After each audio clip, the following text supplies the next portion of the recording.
sa kuha sa Spirit Realm. Una akong nagkanta na kapasor nag-pray. Sa ina, nakita na ko nga, usa siya ka, natao na naihayag kaya sa babaw na isor ko na hayag na iyo po siya diri sa pulpit. Pagka ko manag-release ko, ito parang ko sa rin ba siya na po na ay sa lima kurente na mga voltahe na ikan sa inukulong paubos na sa linag nila. Mag-release ko, ito parang ugas sa ganitong amahan na siya na po kita para sa Venus. Focus with the fire of God, that is the Father, the Son, and Holy Ghost, and I decree, I declare by the throat of precious blood of Jesus, ang kamaturan, magkasiptim kasil, sa grupos mga mata nga nagamasinogtano na yung harapit, ang mga pulong sa labing nga manang Diyos, gituman, sa mas karnero, wala reklamo. Speak the word of God, the name of Jesus, in the mighty name of Jesus. Let the fire of God, and the Father, the Son, and Holy Ghost, in Jesus' mighty name. Ako naman pagitan Jesus ako sa Spirit Realm tunglas unsa ninang mga kalayo siya na nagtukaayo na gikan sa langit o dito pa siya diri sa yuta. Amen. Request ko to balanggo sa langit aman na siya nagtutugan para sa Venus. Ang kamaturan, magkasiptim kasil, 24/7, speak the word of God, the name of Jesus. Let the fire of God, the name of the Father, the Son, and Holy Ghost, in Jesus' mighty name. June 21, kini sila naka-appeal sa devotional. Glory to Jesus. So natay bag-o nga igsuon nga from San Miguel, no? San Miguel, Lambina. Alpino? Vida Alpino, ikaw sis? Merlinda Spiro. Melinda Spiro. Good morning, mama. Okay, ikaw brother? Leonardo, okay. So driver sa city. Bayawan. Salamat sa Ginoo, namo diri. Glory to Jesus. So, igsoon ta sa Ginoo tanan, no? Salamat sa Ginoo. So, sila ang nakaabot diri. At kay naa sila gibati, silang panglawas. Si Jesus karon muayo nila. Amen. The name of Jesus, in the mighty name of Jesus. Holy Spirit of the living God, the name of Jesus. Salamat, may labihan kagatinod, kagamanan nga dapit. The name of the Father, the Son of Holy Ghost, in Jesus' mighty name. Kaya itong Sunday School karon si Jubilin Pinulayan. Glory to Jesus. June 21, 2026. Glory to Jesus. Sa kabatagon sa dapat sa mga pagkamahal God, ang i-invite Ginoo ang imong balaang espiritu nga mao'y pagpapamahat sa Amen. mga sa nga Panginoon Father. Ang salamat Ginoo sa imong iyang matakarnig niya wala ako'y kahimuan kung wala ka Father God. Salamat Ginoo nga imong iyahan. Imong iyahan Ginoo sa tanan nga imong pagkabuhat. In the mighty name of Jesus Christ. Amen. Amen. So, maayong buntag mga kaigsuunan ay napunta sa laing bahin sa itong panibako ng atong Sunday School. So, nanata diri sa Gipadayag Kapitulo 7, versikulo 9. No? So, again, nanata sa Gipadayag Kapitulo 7, versikulo 9. So, sama sa naandan, akong i-distribute ang mga verses ngadto sa mga nga akong ma-distributan. So, number sa 9, Pastora Jo, G.O. Blessing, Mariel, Pastora Kathy, Eliana, and Shisheti, Lazar. Tapos nini nakita ko ang dakong kanon sa katawhan nga walay makaiha. Ikan sila sa nagkalain-laing nasod, banay, katawhan o pinulungan, ug nagbarog sila at upangan sa trono ug sa nating kainero. Nagkisli sila puti ug nagkiklid ug mga palwa. Sa katawhan. No. Sa mao ni ang pagsugat ni Ginoong Hesus nga may adto sa Jerusalem. Aron dito siya mahitabo nga dito niya gipadayag ang iyang paghari. Hallelujah. Karon sa mga Katoliko, di ba, kanang magdala og lukay, kanang bindita sa kakaron. Mao na siya ang panahon kaniadto nga pagsugat ni Ginoong Hesus nga pagsunod dito sa Jerusalem. Wala tayong lapot. So, ang 144,000 previous datong naging Domingo is wala tayong lapot ato. Kundi, katong 144,000 ka mga tao is, to siya, sa banay ko ni Jesus Christ. So, kining nahimong diri nga wala, nakita ni John the Beloved, ang dakong kanon sa katawhan nga walay makaihat. pangutana, apil na bataan ni? Amen. Amen. So kining dakong panon sa katawhan nga walay makaihap. Ina nga ikaw ug ako ni. Amen. Amen. No? Ako ni. Ikaw ni or ako ni. Ato ni siya ang kuno nagayon siya trikikan sila sa nagkalain-laing nasod, banay, katawhan ug pinulungan. Ug nagbarog sila at ubangan sa trono ug sa nating karnero. Nagbisti sila puti ug nagbitbit og mga panwa. No? Amen. So, sige po na yun. Alam ko basa sa naka-assign sa 10:11.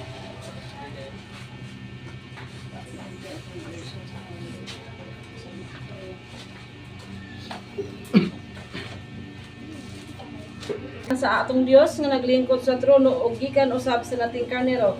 Nagaliraw ang tanang anghel sa trono, lakip ang mga pangulo ug ang upat ka buhing binuhat. Amen. Ang hapa sila atubangan sa trono ug misimba sa Dios. Amen. So, Jubilin is katunda kong hinda kong panon is mauni kita karon Amen. nga diin nga nagatuo nagatuman sa kaubuton sa Dios og ningon siya diri nga hallelujah. Nalinggit sila ang kaluwasan nagikan sa atong Dios nga naglingkod sa trono gikan usab sa nating karnero is mo ni si Jesus Christ ang nating karnero, no? Og nagingon siya, nagaliro ang tanang anghel sa trono, lakip ang mga pangulo nga upat kabuhing binuhat unya nang hapa sila atubangan sa trono ug misimba sa Dios. So, hallelujah. No, ang mga anghel ug ang mga pangulo nang hapa atubangan sa Dios. Og kita sa mabagang panon usa sabta nga musimba ug manghapa sa tubangan sa tunggoy ni Dios. Nakita ni Johnny Beloved nga dili nga walay makaihap, naningkit sila nga nagkaingon nga ang atong kaluwasan na ikan sa Dios na naglikod sa trono, which is God the Father, and nagaikan usab sa nating karnero, which is si Jesus. Amen. Kung nagaingon siya diri nga kunya mihapa sila atubangan sa trono ug isimba sa Dios. No, so ang tanan ng mga binuhat sa langit ug sa yuta, no, nagasimba sa tungkuling nga Dios. Amen. Siya lamang ang angayong simbahon, no? Even ang mga pangulo ug ang upat ka na takol na to before, nagaingon siya diri nga nanghapa sila atubangan ug misimba sa Dios. Amen. Ang kining upat ka buhing binuhat kining katawhan nga dili maihap usaon niya udi sa muhapa ug musimba sa tungkuling nga Dios. Amen. No? So sige, alam ko basa sa naka-assign sa 12. Pagdaig himaya. Kaala mga pasalamat o pasigungog gahom o kusog iya sa atong Diyos hantod sa kahaturan. Amen. Sa 13, unya nangutana kanako ang usa ka mga pangulo gikan ay kinsa man kining mga tawhana nga nagbistig puti o diin man sila gikan. Amen. Nagayon siya dahil sa iyang mga pulong sa 12 nga. Sige nga. O niingon, amen. Morning ka dahil kita ni siya kung kitag mga tinulaan sa Diyos. Namudaig ta dito sa iyahang trono nga walay riging wala dili nga nayo sa ka mga pangulo nga nakita nga nangutan na siya nga kinsa man kining mga tawhana nga nagbistig puti ug diin man sila gikan. Mo na tong giingon ni Pastor kung sa Domingo nga kuan kinsa man tong di ba wala tang giapil sa tong sa 144,000 naapil ta dito sa nakong ug mao ni kita ug mao tong purpose. Ako ihatag sa sa Isa sila. Umingon siya kanako mga kini sila ang nakalawtay sa dakong paglutos. Gilabhan nila ang ilang mga bisti o gipaputi nila kini sa dugo sa nating karnero. Sa 15, busa na sila sa atubangan sa trono sa Dios. Og nag-alagad kaniya diya sa iyang templo adlaw ug gabi. Siya ang naglingkod sa trono, manalipod kaniya pinaagi sa iyang presensya. Amen, hallelujah. Kulong sa Ginoo, no? Bagaingon diri na sa 14 nagitubag ko siya, sir, nasayod ka pinsa sila. Umingon siya kanako mao kini ang mga nakalangutay sa dakong paglutos. So kinsa man ang mga dakong mga daghan kay na mga palo na nagpisti og puti.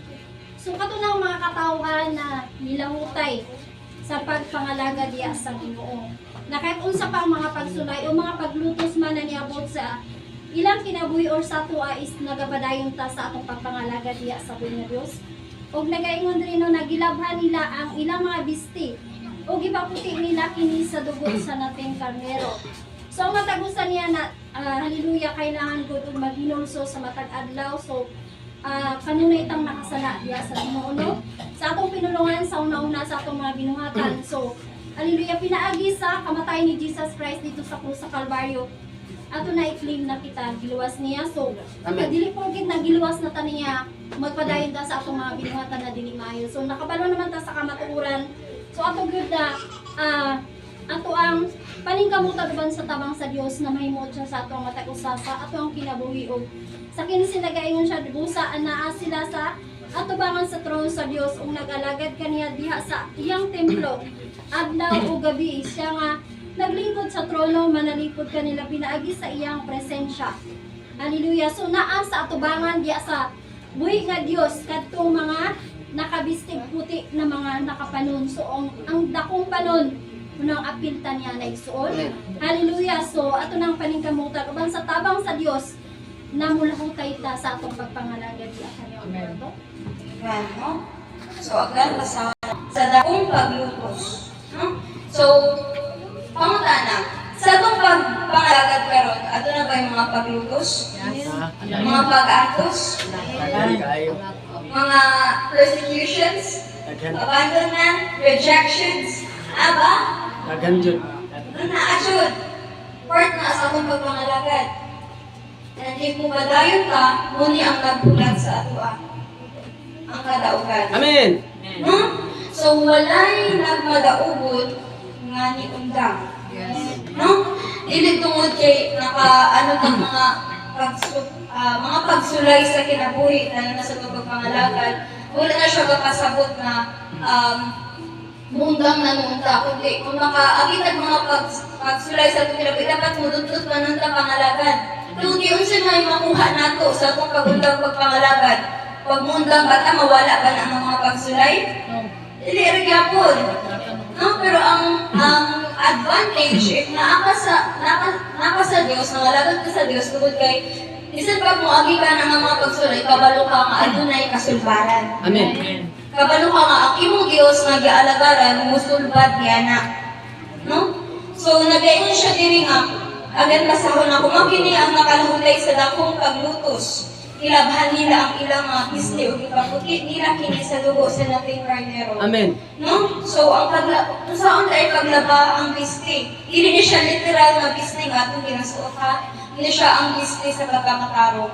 No? Sa diha nga, iluho na to nga, bigay sa may perfecto dire, isang kamot. Gatang hindi na siya makasala. Kanang perfecto na siya. No?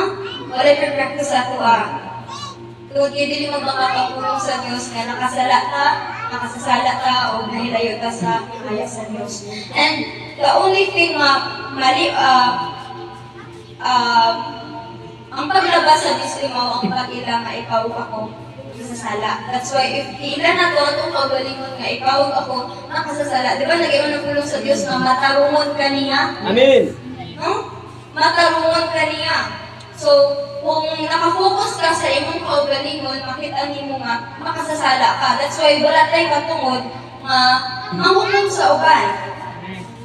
Atong hukman ang atong kaugalingon. No? Kung gilagyan siya diri nga, ilabhan nila ilang pisti o gipaputi nila kini sa dugo sa nating karnero. No? So, sige padayon ka, alayin ko kahit sa kini nga itong pagsimba diri, kini nga itong pagdayig sa itong buhay na Diyos, musad na itong buhaton niya dito sa langit. So if napuyon na nga, maglingkod kilarang ka-oras, how about, good morning, kung saan na lang kaya if nanata sa langit nga at gabi ka magsimba? No, ang ipangayo niya sa Diyos, sa ato sa pagkakaroon, dili beta ma-apply ko sa kaadlaw nga pagsimba biya, araw biya sa adlaw, pero daghan pa kay reklamo. Ako, dito sa langit nga adlaw ug gabi walay hunong ang pagsimba dito. No, so kung taga langit nato na itong atong kaugalingon nga. simba sa Dios. Nga musapitar sa Dios or musimba sa Dios nga walay pagulgol sa oras, no? Amen. Ug diri sa alam ko basa sa 16.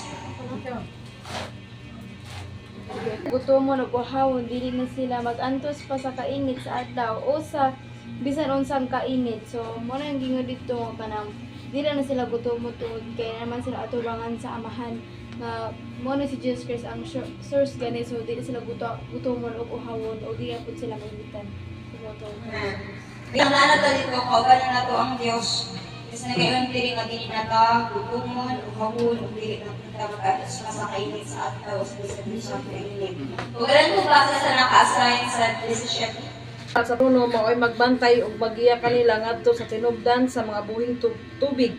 Pahiran sa Dios ang tanang luha sa ilang mga mata. Amen. Hallelujah. No, diya sa tubangan sa trono sa tungbuhi nga Dios. Hallelujah ningon siya. Siya ang magapahig, siya ang magagiya o siya magabantay tungod kay siya ang tinubdan sa kinabuhi, tinubdan sa tubig o ingon siya pahiran sa Dios ang tanang luha sa ilang mga mata. So pahiran ang mga luha which is naay paghilak, no? Kung sa pinadayag pa naay paghilak diin ang duha ka klase nga paghilak, kalipay o kaguol. Diin nga ang iyang mga kaliwat or banay sa diya nga kung nangalagad sa Dios ana usab sila sa tiilan sa tunggoy nga Dios. Siya anaa sa taliwala sa trono ug siya maoy magbantay ug magiya kanila ngadto sa tinubdan sa mga buhing tubig. Naging siya nga pahiran sa Dios ang tanang luha sa ilang mga ano nga ay pagpahid. Wala ba na mo kanaanin? Ano nga ay pagpahid? Na naan naman ka sa langit. Nga naan naman ka atubangan sa Dios. Lain ko basa sa lipadayag. Pahiran niya ang ilang luha ug wala na kamatayon o kasubo, paghilak o kasakit kay mahanaw naman ang daan mga butang. Amen. Kumusta akong pamilya? Minaw ang langit. Wala ka taan din nakaano? Ang kinipalong lagi sigurado rin mga itong pamilya. Kumusta akong pamilya? Ito na ba silang nasyerad sa tulong sa Ginoo? Ito na ba silang gina-encourage ng mga lagad sa Ginoo? No? Nagayon dito mingaw ang langit kung ang pamilya di madala. Yes. O nagayon siya nga samtang may panahon, ang tama ang imong panahon. Kaya andam na ba nato ang itong mga paningkarot? Or nagpadayon nga sinipira nga itong mga baba. No? So, Nakatapusan ba yan? Adun na pa chance. No? yes. Adun na pa chance. So nagayon ng Hebreo nga kinahanglan nato silang sultihan para dili ta mapaniglan unya ini kapon sa panahon. No? Sa pagpamilya nato sila, importante nga dili ta maulaw mamusulti sa lahat ng kay sila ang atong kanon. Dahil tayo nakasangyo ka sa uban pero sa atong pamilya wala. Mayroon dahil sa uban ani, sa atong pamilya di ano ra nato, no? Samtang may panahon pa, no? Dapat panahon ni magbago ko. Okay, ang atong samtang may kinabuhi na pa chance magbago. Amen. That's why kinahanglan na karon pa lang hinahilay na tagsulti para dili ta mapaninglan mo niya. Amen. No, kaya ba nato i-take blame mo niya nga pamilya ka ikaw, ako niya mag-isultihin nga na ay tinuod ay tinglangan ng impyerno. Wala ko niya mag-isultihan nga na dahil pag-up na mahitabo. Igurang i-safety mong kaugalingon ako. Wala kay pagpakabanan ako. Nga, kumusta? Ano ba na to? Kaya ba na nato i-take na blame kung nga inigabot sa panahon? So, samtang karon nga may panahon pa, gusto na sa to, especially sa atong mga pamilya. Tutuunan sila or sa madili, ang importante sa asulita para hindi na mapaninglan nga dito. Igabot sa panahon. No? So, nag-ayon siya nga doon ay doon. Nag-mention to si Pastora Rodilim nga doon ay doon ang klase sa paghilak. Paghilak sa kalipay o paghilak sa pagbasol. No? So, actually, tinuod ang caught up. Tinuod ang another, uban ano na nila o rapture. Pero tinuod na si Jesus Christ is mubalik aron pagkuha sa tanan nga ilaha. Amen. No, ang caught up, hindi na siya by pamilya. Individual na siya. Amen. Dili, ikaw anak, dili ka makaluwas or makadala sa imong inahan or amahan, or ikaw amahan, kay inahan, amahan, dili nimo madala ang imong anak. Individual ang dali ang maabot na siya ang ang tagaingon sa Matthew, adunay paghilak sa tanang banay sa yuta. Matthew 24:17 paubos. Adunay paghilak sa tanang banay sa yuta. Ano kaya magahilak pod sila diri sa naghilak pod diri sa yuta? Diri paghilak sa langit, adunay paghilak sa yuta. Ano kaya? Isa man yung mga naghilak diri sa yuta. Pamilya na bilin. Muna siya ang mga pamilya nga nabilib, nasutihan gahi kayo. Sutihan gahi kayo, dili mo mati. Ang trigod na ang pagbasol na siya sa lahi. Wala'y pagbasol na nag-una baya. Nasa ulahi ang pagbasol. No? Di na to ilat nga usata sa maghilak diri sa ita. Kundi, kita nga nang galagan sa Diyos panikamutan na to nga uban sa tabang sa Diyos, no? Actually, ang pagkakis. Panikamutan na ito, magigit ka makakasubo Diyos, ni Holy Spirit. No? Tungod kay si Holy Spirit ang atik, nalit na pasubo na to siya. So, niya pagsulti sa ito, mapamilok na. Hindi man na tumadungog yung tingog, tungod kay pasubo man na to siya. No? So, nag-aingon siya diri nga, ang panay nga na naghilap din sa taon ni ang mga katawhan na sultihan, hindi maminaw. Hindi siya ang mga katawhan na sultihan mo sa pulong sa Ginoo. Moingon ra nga, namatay naman ako mga magpapawa, naman kaya po nabutang Ginoo. No? Ay mga tao nga ilana nga, sila yung mga Francis, at naikot ako ng hitabo kaya, at naikabalik ng hitabo.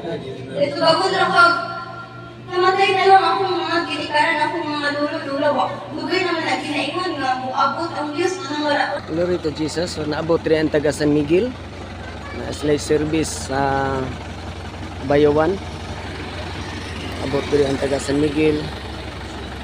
So doon na sila gibati. Silang panglawas. So doon na sila service. So sila karon ayuhon sa Ginoo. Ano nga dapit sa Guba, Santa Catalina. Taga San Miguel na. Muna ilang service. Muna sa uban. Apan siya nagpailob kaninyo kay dili siya buot nga may usa nga malaglag kundili nga ang tanan maghinulsol og lubiya sa ilang mga sala. Amen. Nila ang mga katawhan nga magbago. Giulat niya ang mga katawhan nga muduol sa iyaha. No, tungod kay dili siya musugot nga adunay usa nga malaglag. Nan ako may kumawala tong Diyos. Piling na inato ng iyang pasensya para ikaw ako ano na may chance na magbago. That's why nag-iod din ang puno sa Diyos na ang usa ka libo ka tuig sa ato usa ka adlaw sa iya. That's why dili na amay matinala nga kung bugay man kayo. Nankaw sa kalibo ka tuig ka sa adlaw sa iyo. Yes. No? So, kung bumalik siya, ano ba ta? Amen. Ako ready na. Woo! Hallelujah. Ready na ko. Kung bumalik siya, hanggang na ba ta? Nakalaban na sa atong mistake. Ready na ko. Pagkamatao. Sugda na. Sugda na. Ito sura pa siya libalik. Sugda na. Sugda naglaba. Aron nga, hindi tayo maabdan niya Nakulangan. nakulangan. Pag-imbang ka o nabalgan ka kulang. No? So, sa tamar nila, panahon pa dito, ang tanan, potentials na vertical soul. No? Tungod kay, syempre nga, ito rin paglabas sa discipline niya ang vertical soul. Ilo na to ang atong kaugalingan na kita, makasasalat, ng wala kita sa dua. O atong share, manahinay o share ang ato ang mga pamilya. Kung itong lisod, maluwas ang nangalagan sa panghaang wala ang halagan. Huh? So, okay, meron na pa kayo nagpapasalamutan. Okay, glory to Jesus. Proceed ta sa mga pagdaig sa buhay ng Diyos.